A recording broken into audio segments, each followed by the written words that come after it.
যতই হোক, নিজের মেয়ে তো। তবে এত কাণ্ড ঘটানোর পর তিনি আর মেয়েকে দেশে রাখতে চাননি।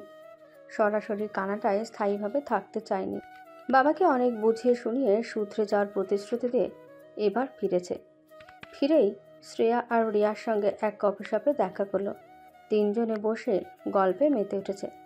কথার ফাঁকে রিয়া হঠাৎ শ্রেয়ার দিকে চোখের ইশারা করে কিছু বোঝাতে চায়, কিন্তু সেই ইশারা দেখে ফেলে জিনিয়া। চোখ সরু করে বলে, কি হয়েছে? এমন চাওয়াচাওয়ি করছিস কেন? রিয়া আর শ্রেয়া দুজনে থতমত খেয়ে যায়। একটু গলা খেঁকারি দিয়ে রিয়া বলে, রোহান বিয়ে করছে জানিস? জিনিয়ার মুখটা এক মুহূর্তের জন্য অচেনা হয়ে ওঠে। একটা হালকা ধাক্কা লাগে মনে, তবু সে নিজেকে সামলে নেয়। একদম স্বাভাবিক ভঙ্গিতেই বলে, না, তা কাকে বিয়ে করছিস শুনি? শ্রেয়া এবার কণ্ঠে একরাশ বিরক্তি নিয়ে বলে, আর কাকে? ওই রুহি মেয়েটাকেই। কিছুদিন আগে এঙ্গেজমেন্ট হয়েছে, আর বিয়ের ডেটও ফিক্সড হয়ে গেছে। রিয়াও ঝাঁঝ মেশানো কণ্ঠে তাল মিলিয়ে বলে, একদম দ্রুত মেয়ে বুঝলি, রোহানকে ফাঁসিয়ে বিয়ে পর্যন্ত টেনে নিয়ে গেল। না হলে ওর মধ্যে এমন কি আছে যে রোহান ওকে ভালোবাসবে? তারা ভেবেছিল জিনিয়া রেগে যাবে, হয়তো চিৎকার করে কিছু বলবে, কিন্তু না। জিনিয়া কফিতে চুমুক দিয়ে একদম শান্ত ভঙ্গিতে বলে, ভালোবাসা তো রূপ কোন টাকা দিয়ে হয় না। ওরা যদি একে অপরকে ভালোবাসে তাহলে বিয়ে করুকটা। জিনিয়ার এমন স্বাভাবিক কণ্ঠে শ্রেয়া আর রিয়া অবাক হয়ে একে অপরের দিকে তাকায়। রিয়া কপাল কুঁচকে বলে, তুই তো রোহানকে ভালোবাসিস, তাহলে বিয়েটা চুপচাপ মেনে নিচ্ছিস কিভাবে? জিনিয়া ঠোঁটের কোণে একটুখানি হাসি টেনে বলে, ভালোবেসেছিলাম ঠিকই, কিন্তু রোহান তো কখনোই আমাকে ভালোবাসেনি, তাই এসব নিয়ে আর ভাবতে চাই না। শ্রেয়া তখন বলে ওঠে, সে না হয় ঠিক আছে, কিন্তু রুহিকে এমনি এমনি ছেড়ে দিবি? এই মেয়েটার কারণেই তো রোহান তোকে জেলে দিয়েছিল। জিনিয়া এবার কিছুক্ষণ চুপ থেকে চোখ সরু করে শ্রেয়ার দিকে তাকায়। তারপর কফিতে শেষ চুমুক দিয়ে কফির কাপটা নামিয়ে রেখে বলে, চল, অনেক দেরি হয়ে যাচ্ছে। পাপা সন্ধ্যার আগেই বাড়ি ফিরতে বলেছে। এরপর আর একটা কথাও না বলে ব্যাগ তুলে শ্রেয়া আর রিয়াকে রেখেই হাঁটতে শুরু করে। পেছনে রিয়া আর শ্রেয়া হতবাক হয়ে তাকিয়ে থাকে তার দিকে। এর মধ্যেই কেটে যায় আরও কিছুদিন। রুহানের সাথে রুহির কথা হয় প্রতিদিন। একদিন পর পর রুহান দেখাও করে, আর ভার্সিটি থেকে তার বাইকে করে রুহিকে বাড়ি পৌঁছে দেয়। রুহিও যেন ধীরে ধীরে আরও বেশি করে রুহানের প্রতি দুর্বল হয়ে পড়ছে। তবে নিজের অনুভূতির কথা সে মুখ ফুটে বলতে পারে না। আর এভাবেই তাদের বিয়ের তারিখও ঘনিয়ে আসে। আর মাত্র কয়েকটা দিন পরই তাদের বিয়ে। রুহান বিকেলের দিকে একটা শপিং মলে আসে। ঘুরে ঘুরে অবশেষে এক শাড়ির দোকানে গিয়ে নিজের মন মতো একটি হালকা বেগুনি রঙের শাড়ি বেছে নেয় রুহির জন্য। দাম মিটিয়ে দোকান থেকে বেরিয়ে এসে সে পকেট থেকে একটি ছোট্ট চিরকুট বের করে। চিরকুটটার দিকে তাকিয়ে সে একটা মুচকি হাসি দেয়। অতঃপর তা শাড়ির প্যাকেটের ভেতরে যত্ন করে রেখে দেয়। পরবর্তীতে সে মোবাইল বের করে একজন ডেলিভারি ম্যানকে কল করে। কিছুক্ষণ পর লোকটি এসে পৌঁছালেই রুহান প্যাকেটটি তার হাতে তুলে দিয়ে রুহির ঠিকানা দিয়ে সেখানে পৌঁছে দিতে বলে। দরজায় হালকা করাঘাত পড়লেই রুহি এগিয়ে গিয়ে খুলে দেয়। বাইরে দাঁড়িয়ে আছে এক অজ্ঞাত ব্যক্তি, তার হাতে একটি শাড়ি প্যাকেট। রুহি চোখ খানিকটা সংকুচিত করে তার দিকে তাকায়। তখন লোকটি প্যাকেটটি রুহির দিকে এগিয়ে দিয়ে বলে, এটা আপনার পার্সেল ম্যাম। আমি তো কোনো পার্সেল অর্ডার করিনি। রোহান সিদ্দিকী নামের একজন আপনার ঠিকানায় এটা পৌঁছে দিতে বলেছে। আপনিই তো রুহি রহমান, তাই না? রুহি বুঝতে পারল রুহানি পাঠিয়েছে। সে এবার মাথা নাড়িয়ে লোকটিকে বলে, জি, আমি রুহির রহমান। বলেই হাত বাড়িয়ে প্যাকেটটি নেয়। অতঃপর লোকটি সেখান থেকে চলে যায়। এদিকে রুহি ভ্রুকুচকে কিছুক্ষণ প্যাকেটটির দিকে তাকিয়ে থাকে।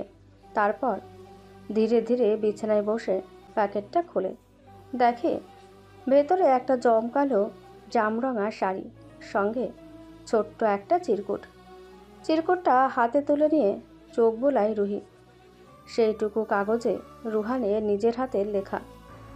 আমার না হওয়া হবু বউ, আজ রাতের শহরটা আপনার হাত ধরে ঘুরে দেখার অসম্ভব ইচ্ছে হয়েছে, আর আমার এই ইচ্ছাটা পূরণ করা আপাতত আপনার দায়িত্ব। তাই আজ রাত 12টায় তৈরি থাকবেন, আমি আপনাকে নিতে আসব। ইতি, আপনার না হওয়া হবু বর। চিরকুটটা পড়ে রুহি ঠোঁট প্রসারিত করে হেসে ফেলল। রুহান সন্ধ্যার দিকে বাড়ি ফিরল। রুহানের ছোট্ট চাচু সাদমান সিদ্দিকী রুহানকে তাড়াতাড়ি বাড়ি ফিরতে বলেছে, বিয়ের বিষয়ে আলোচনা করবে হয়তো। বাড়ি ফিরে প্রথমেই সে রুমে গিয়ে ফ্রেশ হয়ে ধূসর রঙের একটি শার্ট আর তার সঙ্গে কালো ট্রাউজার পরল। এরপর ধীরে ধীরে নিচে নামে। নিচে তখন বাড়ির সকল সদস্যই উপস্থিত আছে। সবাই সোফায় বসা। রুহানদের বাড়ির বসার ঘরটা বেশ বড় এবং সেখানে অনেক বড় বড় সোফা রাখা, তাই বাড়ির সকলে অনায়াসেই বসতে পারবে। রুহান আসতেই সাদমান সিদ্দিকী তাকে বসতে বলেন। এরপর কথা শুরু করেন। বিয়ের তো আর বেশি দিন দেরি নেই।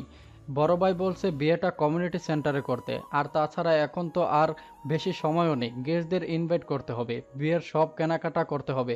তাছাড়া তুমি বাড়ির বড় ছেলে, তাই ভাই চাচ্ছে বিয়ের অনুষ্ঠানটা অনেক বড় করেই হবে। তাই সব কিছু আগে থাকতে গুছিয়ে রাখলে ভালো হয়। তুমি কি বলো? রুহানের মুখটা গম্ভীর হয়ে ওঠে। সে কড়াক দৃষ্টিতে সাদমান সিদ্দিকের দিকে তাকিয়ে শক্ত কণ্ঠে বলে, সব হবে, তবে সেসব আমার আম্মুর টাকায়। তোমরা সব কিছু ব্যবস্থা করো, তবে 1 টাকাও যেন উনি খরচ না করেন, আমি সেটা চাইছি না। রুহানের কথাটাই বসার ঘরে থমথমে একটা পরিবেশ সৃষ্টি করে। সবার হাসি মুখ চুপসে যায়। রুস্তম সিদ্দিকী বুকের ভেতর মোচড় দিয়ে উঠল। তাও নিজেকে সামলে সে স্বাভাবিক কণ্ঠেই বলে, এসব কি ধরনের কথা রোহান? তুমি আমার ছেলে, তোমার বিয়েতে খরচ না করলে কার বিয়েতে করব? রুহান ওনার দিকে না তাকিয়েই বলে, আমাকে সব ইমোশনাল কথাবার্তা বলে লাভ নেই। শুধুমাত্র জন্মদাতা বলেই আপনি বিয়ের সব কিছুতে অ্যাটেন্ড করতে পারছেন, না হলে আপনার ছায়াও আমার বিষাক্ত লাগে। এরপর সে উঠে দাঁড়িয়ে সাদমান সিদ্দিকীর উদ্দেশ্যে বলে, তোমরা সব কিছু ঠিকঠাক করো, যা টাকা লাগবে সব আমার আম্মুর টাকায় হবে। আর রুহিদের বাড়ি থেকে যেন 1 টাকাও খরচ না করে, সেটাও খেয়াল রেখো। আমার আর কিছু বলার বা শোনার প্রয়োজন নেই, আসছি। বলেই গটগট পায়ে উপরে চলে যায়। এদিকে রুস্তম সিদ্দিকীর চোখ ছলছল করছে। একটা ভুল বোঝাবুঝির কারণে তার ছেলেটা তাকে কত পর করে দিল। ভাবতেই বুকের ভেতর যন্ত্রণা শুরু হয়। উষা বেগম স্বামীর অবস্থা বুঝে 1 গ্লাস পানি এগিয়ে দেন, কিন্তু রুস্তম সিদ্দিকী পানিটা খেলেন না। তিনি ধীরে ধীরে নিজের কক্ষে চলে যান। বাকিরাও মন খারাপ করে যে যার কক্ষে চলে গেল। তবে জামিলা বেগম যেন খুশি হলো। রুহি রাত প্রায় 12টার দিকে শাড়িটা পরে তৈরি হয়ে রুহানের ফোন আসার অপেক্ষা করতে লাগলো। শাড়িটা রুহির শরীরে বেশ মানিয়েছে। রুহি মুখেও একটু প্রসাধনী ব্যবহার করেছে। আজকাল রুহানের সামনে নিজেকে যেন একটু পরিপাটি করে রাখতে চাইছে রুহি। চুলগুলো সুন্দর করে সিথি করে খোলা রেখেছে। আরও কিছুক্ষণ পর রুহানের মেসেজ আসে। রুহি তাড়াতাড়ি দরজা খুলে বেরিয়ে পড়ে। সে আগেই তার মাকে বলে রেখেছিল রাতে ঘুরতে যাবে। জাহেদা বেগমও বাধা দেননি। রুহি মেন রোডে আসতেই দেখে রুহান বাইকে বসে আছে। সে ধীরে ধীরে মাথা নিচু করে হাঁটা শুরু করে রুহানের দিকে। তার পায়ের শব্দটা কানে যেতেই রুহান চোখ ঘুরিয়ে তাকায়। রুহানের চোখ স্থির হয়ে যায় রুহির দিকে। সে রুহির দিকে তাকিয়েই একটা মুচকি হাসি দেয়। রুহি কাছে আসতেই রুহান ঠোঁটের কোণে হাসি নিয়েই বলে, সুন্দর লাগছে। রুহি চোখ তুলে রুহানের দিকে তাকায়। রুহানের পরনে সাদা শার্ট, কালো প্যান্ট। শার্টটা পরিপাটি করে ইন করা, হাতে কালো রিস্ট ওয়াচ, চুলগুলো জেল দিয়ে সেট করা। সব মিলিয়ে তাকে যেন ঠিক সুদর্শন পুরুষ বলা যায়। রুহির দৃষ্টি কিছুক্ষণ আটকে থাকে, তারপর চোখ নামিয়ে মিনমিনে গলায় বলে, আপনাকেও। রুহান হালকা একটা মুচকি হাসি দিয়ে বলে, থ্যাঙ্কস। এবার বাইকে উঠে বসুন। রুহি খেয়াল করে রুহান চিরকুটেও আপনি সম্বোধন করেছিল, এখনও ঠিক তেমনই। সে ধীরে বাইকে উঠে বসে, তারপর চোখ কুঁচকে প্রশ্ন করে, আমাকে আপনি করে বলছেন কেন? রুহান বাইকে চাবি ঘুরিয়ে স্টার্ট দিতে দিতেই বলে, আপনাকে আপনি বললেই একটু মাধুর্যময় লাগে ম্যাডাম। আপনার ভালো লাগছে না? রুহি গম্ভীর কণ্ঠে সোজাসুজি উত্তর দেয়, না। রুহান ঠোঁট বাঁকিয়ে একটা শব্দহীন হাসি দেয়। রুহি পুনরায় জানতে চায়, আমরা কোথায় যাচ্ছি? যেখানে দু চোখ যাই সেখানেই যাব। রুহি আর কিছু বলে না, নিঃশব্দেই রুহানের বাইকে বসে থাকে, তার এক হাত রাখা রুহানের কাঁধে। বাইকটা ধীরে ধীরে এগিয়ে চলে শহরের ফাঁকা রাস্তায়। বাতাসে তার চুলগুলো এলোমেলো করে দিচ্ছে, তবু রুহির সেদিকে বিন্দুমাত্র খেয়াল নেই। সে বাতাসের স্পর্শ আর রাতের নির্জন শহরের সৌন্দর্য উপভোগ করতে থাকে। রাস্তায় এখন তেমন কেউ নেই, স্ট্রিট লাইটের আলোয় শহরটা কেমন নিঃসঙ্গ, অথচ সুন্দর লাগছে রুহির চোখে। অন্যদিকে রুহানের চোখ মাঝে মাঝে বাইকের রিয়ার ভিউ মিররে চলে যাচ্ছে, সেখানে রুহির সেই হাসি মাখা মুখখানা দেখছে সে। তার নিজের ঠোঁটেও অজান্তেই হাসি চলে আসে। বাইকটা থামে একটা নির্জন রাস্তায়, ফাঁকা রাস্তা, মাঝে মাঝে দু একটি যানবাহন চলাচল করছে। ল্যাম্পপোস্টের আলোয় রাস্তাটা হালকা আলোকিত হয়ে আছে। রুহি এবং রুহান দুজনেই বাইক থেকে নেমে দাঁড়ায়। রুহির ঠোঁটের কোণে মিষ্টি হাসি লেগে আছে। রুহান রুহির দিকে তাকিয়ে আছে। রুহান এবার ধীরে রুহির হাতটা নিজের হাতের মুঠোয় নেয়।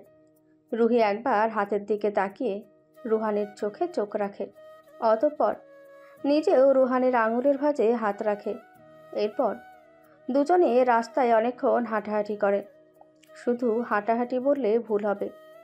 রুহি আজকে ফুরফুরে মেজাজে রুহানকে তার ছোটবেলার কাহিনী শোনাচ্ছে, মাঝে মাঝে খিলখিল করে হেসে উঠছে। রুহান ঘাড় বাঁকিয়ে রুহির দিকেই তাকিয়ে রয়, মাঝে মাঝে রুহির কথায় মাথা নাড়িয়ে সম্মতি জানায়। রুহান আজকে একজন চঞ্চল রুহিকে আবিষ্কার করলো যেন। মেয়েটা এত কথা বলতে পারে সে তো জানতো না। উল্টে তার সামনে আসলে রুহি মুখটাকে গম্ভীর করে রাখত, কথা বলা তো দূরের বিষয়। হাঁটতে হাঁটতেই দুজনে অনেকটা দূরে এসে গেল। রুহি অবশ্য জায়গাটা চেনে না, তবে রুহান শহরের প্রতিটা জায়গা ভালো করে চেনে। আর একটু সামনে এগোতেই রুহি ছোটোখাটো একটা চায়ের দোকান দেখল। এত রাতে দোকান খোলা থাকার কথা না। দোকানের বাইরে বসার জন্য দুইটা নিচু বেঞ্চ আছে, আর একটা লো মিডিয়ামের হলদেটে আলো জ্বলছে। রুহি দাঁড়িয়ে দোকানটার দিকে আঙুল তাক করে বলে, ওইটা চায়ের দোকান, চলুন চা খাবো। রুহান ভ্রু কুঁচকাল। এত রাতে চা খাবে, তাও আবার রাস্তার দোকান থেকে? রুহি চোখ সরু করে রুহানের দিকে তাকিয়ে বলল, তো কি হয়েছে, চা তো চাই হয়, আর ফুটপাতের দোকানগুলোর যে কোনো খাবারই অনেক মজা হয়, আপনি তা বুঝবেন না। রুহান ফুটপাতের দোকান থেকে কখনো কিছু খায় না।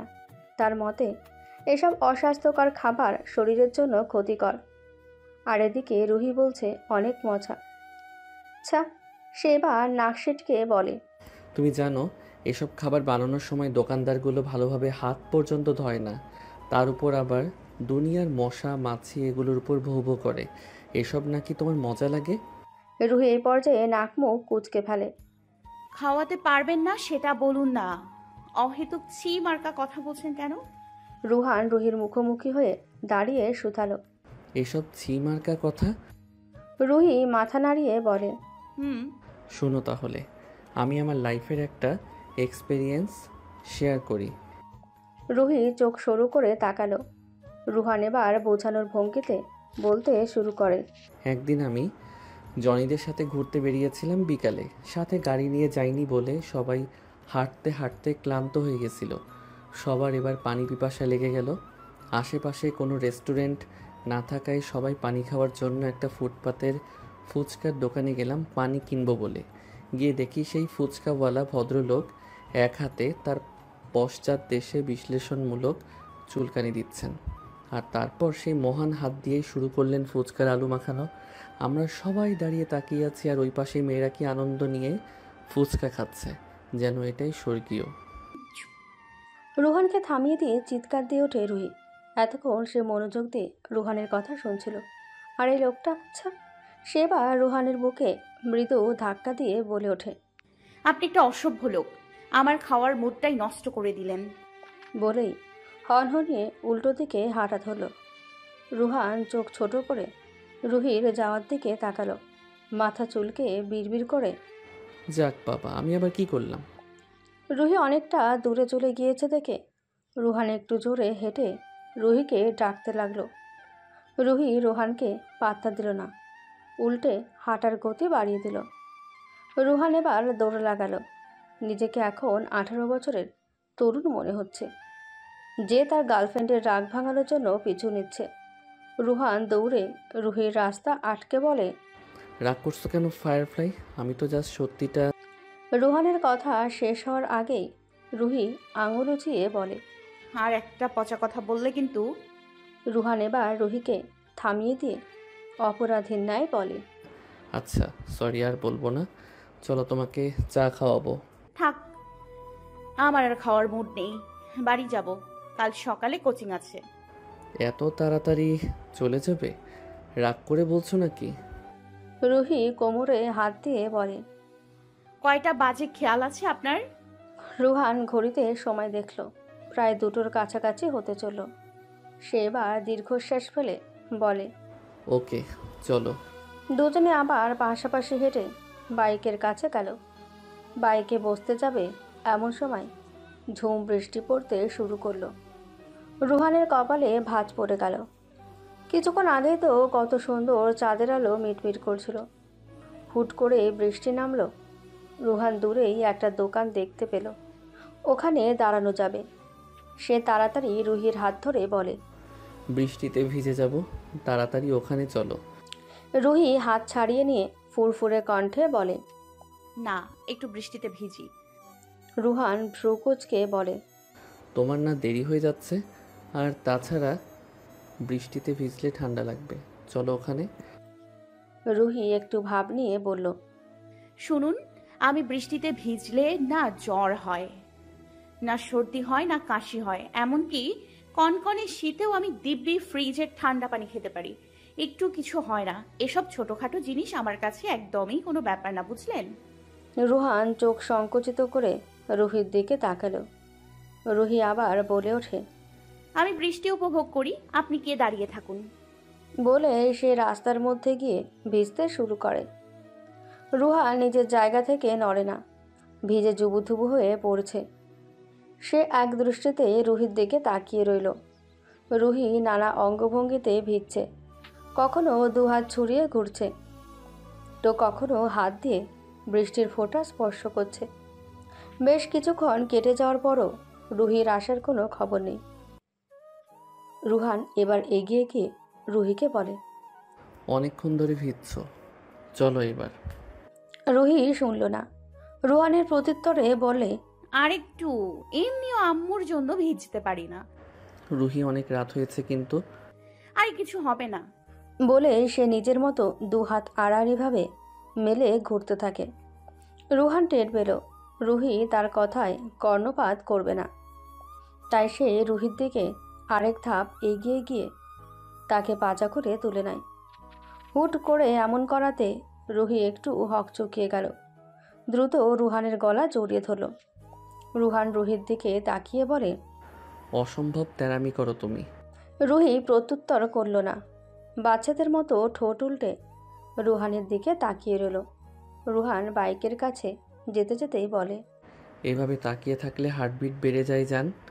রুহি রুহানের মুখে জান শব্দটা শুনে চোখ বড় বড় করে রুহানের দিকে তাকালো। রুহানও রুহির চোখের দিকে তাকালো। রুহি চোখ নিচে নামিয়ে মুচকে একটা হাসি দিল। এরপর বাইকে বসে দুজনে বাড়ির দিকে রওনা দিল। সকাল 11টা বাজে। রুহান এখনও ঘুমাচ্ছে। রাতে তার শরীরে প্রচণ্ড জ্বর এসেছিল। ঔষধ খেয়ে সে আবার ঘুমিয়েছে। তবে এখনও শরীরে জ্বর রয়েছে, তাই ঘুমও ভাঙেনি আর অফিসেও যেতে পারেনি। অনন্যা এসে রুহানের দরজায় নক করে। রুহান এত সকাল পর্যন্ত ঘুমায় না, আর তাছাড়া রুহান অফিসও যায়নি আজ, তাই অনন্যা একটু চিন্তিত হলো। দরজায় করাঘাতের শব্দে রুহানের ঘুম ভাঙে। ধীরে ধীরে উঠে সে দরজা খোলে। আজ এতক্ষণ অবধি ঘুমাচ্ছিস? অফিসও যাসনি? কি হয়েছে তোর ভাই? রুহান ঘুম জড়ানো কণ্ঠে বলে, কিছু না, একটু শরীর খারাপ লাগছে। অনন্যা এবার রুহানের দিকে তাকিয়ে দেখে রুহানের চোখ মুখ ফ্যাকাশে হয়ে আছে। সে তাড়াতাড়ি রুহানের কপালে হাত ছুঁয়ে দেখে রুহানের শরীরের তাপমাত্রা বেড়ে গেছে। সে এবার বিচলিত কণ্ঠে বলে, এ কি, তোর গায়ের তো প্রচন্ড জ্বর, ওষুধ খেয়েছিস? টেনশন নিস না আপু, আমি ওষুধ খেয়েছি, ঠিক হয়ে যাবে। ডাক্তার ডাকবো? দরকার নেই। ঠিক আছে, তুই এখন একটু ফ্রেশ হয়ে নে, আমি নাস্তা নিয়ে আসি। রুহান মাথা নাড়িয়ে সায় জানালো। অনন্যা নিচে নেমে নাস্তা নিয়ে আবার রুহানের রুমে আসে। এরপর রুহানকে নিজের হাতে নাস্তা খাইয়ে দেয়। রুহান কিছুই বলে না। অসুস্থ হলেই রুহানকে অনন্যা খাইয়ে দেয়। খাওয়ানোর মাঝে অনন্যা স্বাভাবিক কণ্ঠেই বলে, আজ তো বিয়ে শপিং যাওয়ার কথা, এখন তো তুই যেতেও পারবি না। সন্ধ্যা হতে হতে ঠিক হয়ে যাব, প্রবলেম নেই। দুজনে টুকটাক কথা বলতে থাকে। হঠাৎ দরজায় আবার গড়াঘাত পড়লেই রুহান মুখ তুলে দরজার দিকে তাকায়। দেখে জিনিয়া দাঁড়িয়ে আছে। সে নিচু কণ্ঠে বলে, আসবো? রুহান চোখ গরম করে জিনিয়ার দিকে তাকিয়ে আছে। মনে হচ্ছে যেন চোখ দিয়েই গিলে খাবে। জিনিয়া রুহানের দৃষ্টির অর্থ বুঝল। সে ভয়ে একবার ঢোক গিল। এদিকে অনন্যা তড়িঘড়ি করে বলে, আরে জিনিয়া, ভিতরে এসো। অনন্যা বা বাড়ির কেউ জানে না জিনিয়া রুহির সাথে কি করেছিল। অনন্যা শুধু এটুকু জানে জিনিয়া কানাডায় বেড়াতে গিয়েছিল। জিনিয়া ভেতরে প্রবেশ করে। অনন্যা তার থেকে কেমন আছে জিজ্ঞাসা করে। দু একটা কথা বলে রুম থেকে বেরিয়ে যায়। রুহান শক্ত কণ্ঠেই বলে, কি চাই এখানে? জিনিয়া করুণ চোখে রুহানের দিকে তাকালো। রুহান তাকে বসতে পর্যন্ত বলল না। জিনিয়া একটা দীর্ঘশ্বাস ফেলে নিচু গলায় বলে, এখন তো ক্ষমা করিসনি আমাকে? প্রশ্নই ওঠে না। জিনিয়ার অভিব্যক্তি বোঝা গেল না। সে এবার রুহানের মুখোমুখি হয়ে খাটে বসে। এরপর মাথা নিচু করে অপরাধীর ন্যায় বলতে শুরু করে, রুহান, আমি জানি আমি অনেক বড় ভুল করে ফেলেছি, হয়তো এটার কোনো ক্ষমাও নেই, কিন্তু বিশ্বাস কর আমি আর কখনো এমন ভুল করব না। প্লিজ আমাকে ক্ষমা করে দে। আর আর একবার সুযোগ দে নিজেকে বদলানোর। আমি প্রয়োজনে রুহির থেকেও ক্ষমা চাইবো, প্লিজ। রুহান তীক্ষ্ণ দৃষ্টিতে জিনিয়ার দিকে তাকালো। এরপর ঠোঁট বাঁকিয়ে বলে, এসব ড্রামা আমার সামনে করিস না। আমি ড্রামা করছি না রুহান, সত্যি বলছি।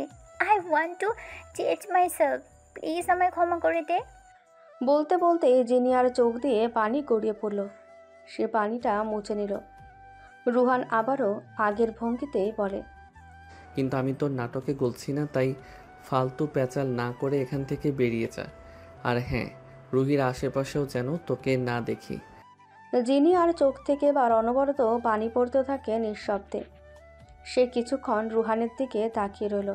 এরপর হাতের উল্টো পিঠ দিয়ে চোখের পানি মুছতে মুছতে কয়েক কদম এগোলো দরজার দিকে। মাঝপথে থেমে আবার রুহানের দিকে ফিরে ভাঙা গলায় বলে, তোর বিয়েতেও ইনভাইট করবি না? রুহান বুকে হাত গুজে জিনিয়ার দিকে তাকিয়ে শক্ত গলায় বলে, আবর্জনা যেখানে থাকবে সেখান থেকেই দুর্গন্ধ ছড়াবে। বিয়ের মতো পবিত্র একটা সময় যদি এমন গন্ধে ভরে যায় তাহলে তো পুরো জীবনটাই দুর্গন্ধযুক্ত হয়ে যাবে, তাই না? জিনিয়া বুঝল রুহান ইনিয়ে বিনিয়ে তাকে অপমান করল।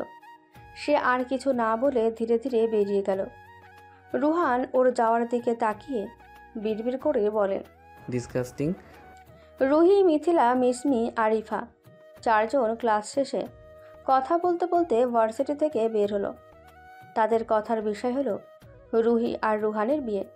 কে কী পরিধান করবে, কী রকম সাজবে, এসব নিয়েই কথা বলছে। গেট থেকে বেরিয়ে দেখলো জিনিয়া দাঁড়িয়ে আছে একা।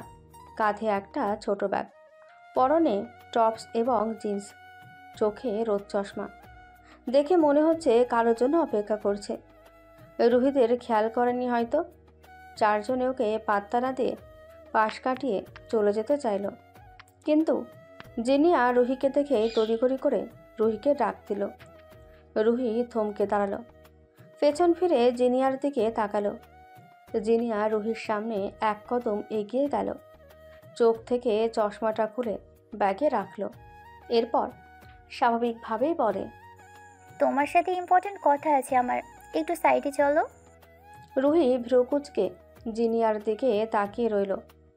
হঠাৎ এত ভালো করে কথা বলাতে একটু খটকাও লাগছে।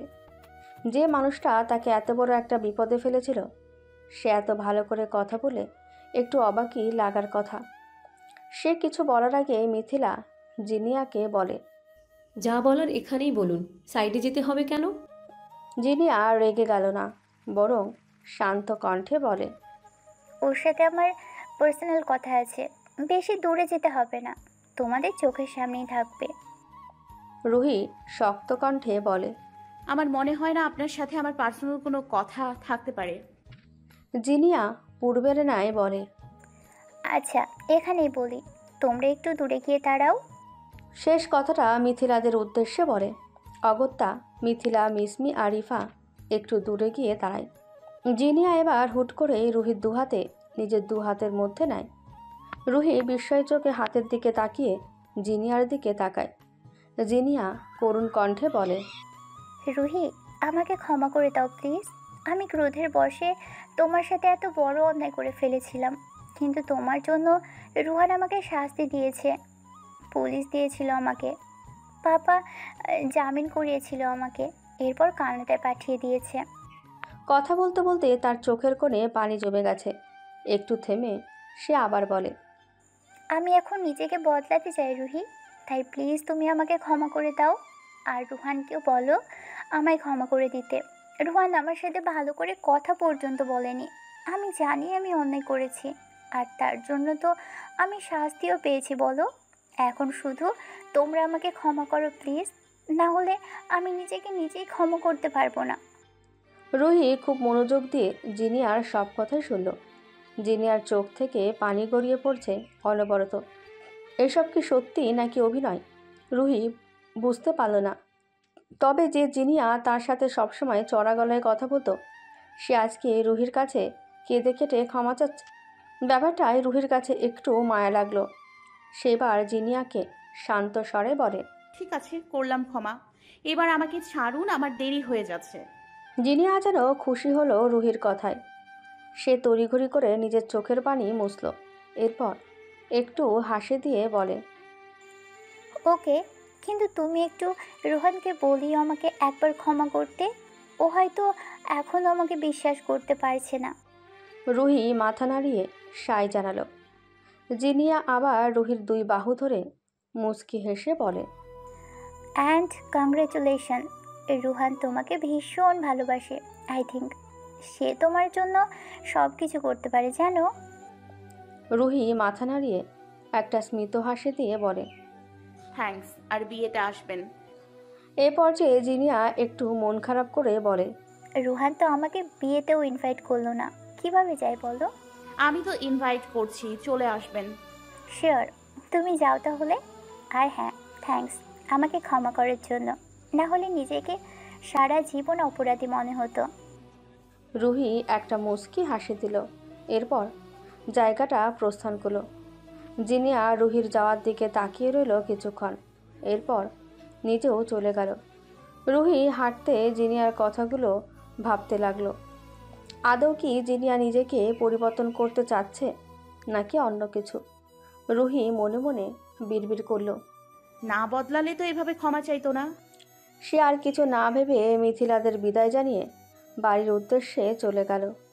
সন্ধ্যার দিকে রুহানদের বাড়িতে হইচই শুরু হয়ে গেল, কেননা সবাই মিলে আজকে শপিংয়ে যাবে।